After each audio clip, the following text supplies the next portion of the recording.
My friend and I always used to walk through a wonderful spacious park when we were younger.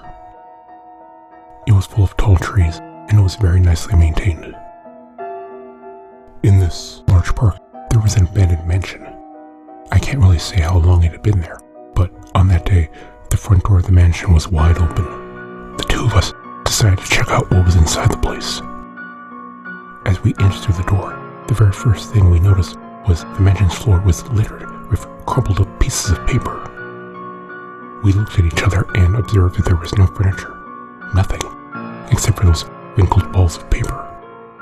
The mansion had 6 rooms on its main floor, and every room we entered were more and more scrunched up pieces of paper.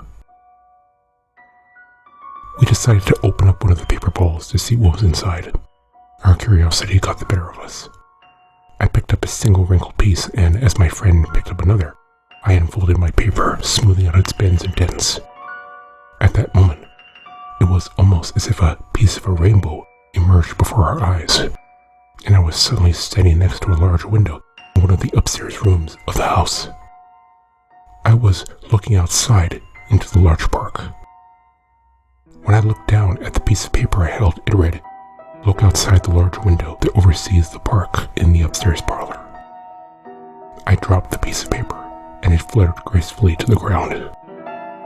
Meanwhile, I stared at my open hands in a bout of horror. Dazed and utterly perplexed, I found my way downstairs and met up with my friend. He was in the kitchen, sitting at a round table that hadn't been there before. Where did that come from? I wondered. My friend stared at his open paper and reread the words several times before he looked at me and turned the page my way.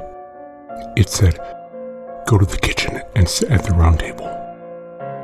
We stared at each other for a few moments, vaguely afraid, but then we began to chuckle. Within seconds, we were laughing our heads off, marveling at our newfound game.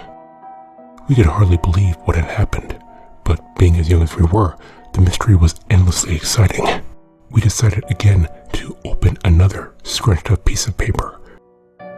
As we opened up the crumpled papers on the floor, we experienced the same sudden flash of rainbow colors, but this time I ended lying down in the field behind the mansion. When I peered onto the paper in my right hand, it read, "Lie down in the field behind the mansion." I giggled uncontrollably. After a few minutes of running around the house, I found my friend collecting multiple balls of paper in his arms, eager to experience more of these strange, exciting phenomena. We both got the gist of what was happening at this point. We had no idea as to how it was possible, but we decided to have more fun with it. The supernatural always had a way of captivating our hearts. After a few more run-throughs with these strange mini teleportation devices, I began to feel apprehensive. I wondered if at one point I would be placed somewhere I didn't want to be, or I'd be made to do something that I didn't enjoy. We continued though, minute after minute. We unfolded many papers and traveled through bedrooms, closets, trees. But then, after having been on the roof of the mansion, I stood before my friend, dead, on the living room floor. I didn't scream. I couldn't. Murder him, I read on my crumpled page as I felt a surge of vomit and bile rising into my throat.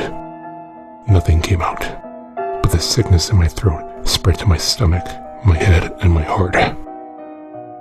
I didn't know what to do. At this point, I began to scream and shout, praying to God for this to be a nightmare. I wanted it to go away. I wanted to rewind our day and be outside again, together, walking underneath the trees. All I could do was hide his body in a cupboard. I willed myself to be calm, and I hesitantly unfolded another paper, and I hesitantly unfolded another paper, in the hopes that the problem would correct itself. Once again, I saw the colors of the rainbow, and I found myself standing behind a tree several meters away from the house. I could clearly see the front door. Within a few instants, I saw both myself and my friend walked through that door. I began to wonder if I had died, or if I was having an out-of-body experience. I looked at the sheet in my hand, and the only words scrawled upon it were, "Time will repeat itself, and a paradox will take place, and it will be allowed." That gave me an idea. In my pocket remained the paper that made me kill my friend.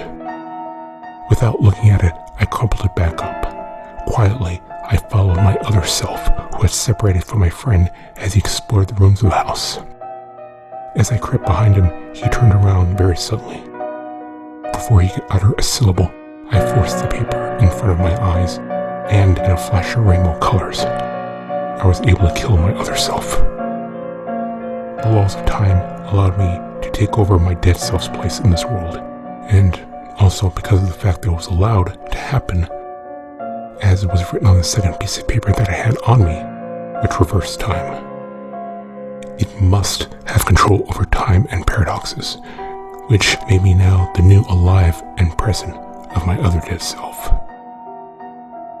I hid my limp, bleeding other dead self in a cupboard in the upstairs bathroom to rot. To my great relief, I heard my friend call my name from downstairs. My friend, who managed to stay alive and well, my best friend.